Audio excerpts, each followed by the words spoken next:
I saw him before I saw her.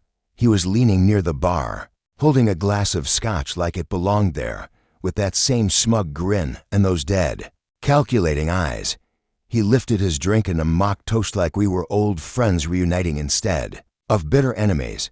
That's when the music from the string quartet began to blur in my ears, like it was underwater, and the air in my chest turned to glass. That man Jared ruined my life, and my fiancée. She invited him to our wedding without breathing a word to me. Let me take you back. 3 years earlier, I wasn't broke because of poor choices or bad luck.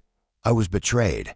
Back then, I was running a clean, profitable tech startup. We were small, but on the verge of breaking into something big until Jared walked in. He was introduced as a college friend of my business partner. Slick, charming, too eager, always in the room, always writing things down. I should have trusted my gut. Within 6 months, I was forced out, locked out of my own servers, cut off from the contracts I negotiated and the code I built from scratch. My co-founder and Jared launched a new company 2 weeks later. Same logo, same name, same clients mine. They didn't just steal a business, they gutted me. I wanted to tear everything down, but I had nothing left except her, Emily. She stayed. She wrapped her arms around the ruins of my life and whispered, "We'll rebuild. This isn't the end." She said the house, the money, the future, all of it could burn, as long as we still had each other. And so I clung to that hope like it was a lifeline. Brick by brick, I started over. I scraped and climbed and clawed my way back. And when I could finally breathe again, when I could finally see a future that didn't hurt, I asked her to marry me. She said yes, with tears running down her cheeks. I believed those tears.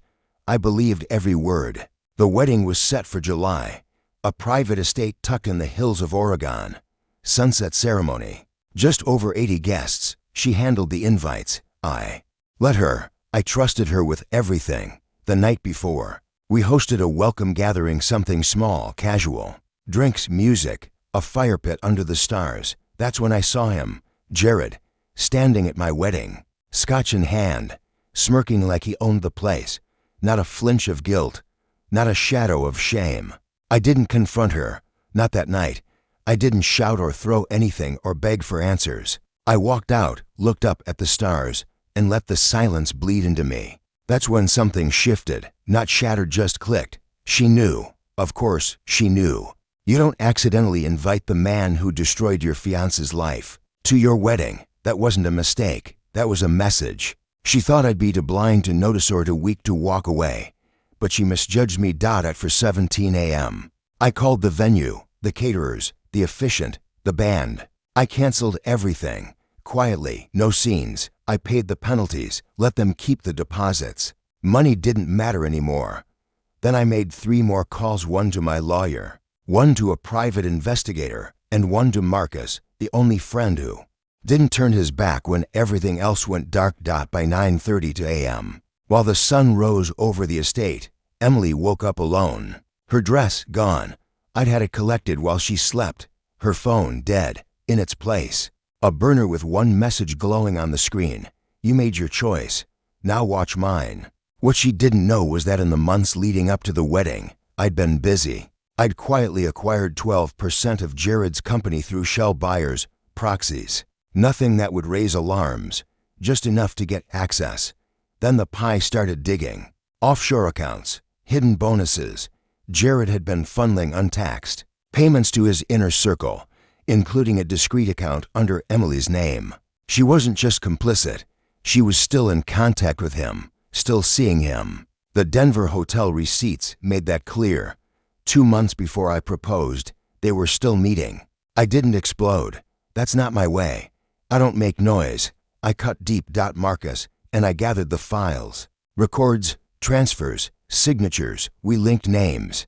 We followed the paper trail. Then, anonymously, we sent it all to the board of Jared's company. We didn't tell them what to do. We just handed them the truth and let the fire spread. I sent the same documents to Emily along with a scanned copy of the NDA she signed when she accepted one of Jared's consulting payouts. She tried to call. I didn't answer. Then came the crying voicemails. I didn't listen. Her final message. I didn't mean for it to go this far. No, she didn't mean for me to find out. That was her only regret. Weeks passed. Jared resigned under pressure. His company imploded, board reshuffled, assets frozen. Investigations launched. Then came the mugshot. Wire fraud, tax evasion, corporate theft. It was all there. Front page headlines. Emily disappeared after that. Deleted all her socials. No new number. Last I heard, she was living with her sister in Vermont, trying to piece together whatever was left of her life. I didn't ruin her. I didn't have to. She destroyed herself. All I did was hold up a mirror and let her watch the collapse. People say revenge is empty, that it doesn't heal anything. Maybe they're right, but healing doesn't come from forgiveness, especially not when the knife is still lodged in your back. Healing comes when you pull it out with your own hands, look them in the eye, and hand it back blade first. I didn't get married that day, but I made a vow to never doubt my gut again, and to never, ever let betrayal slip quietly into my life, wearing a smile.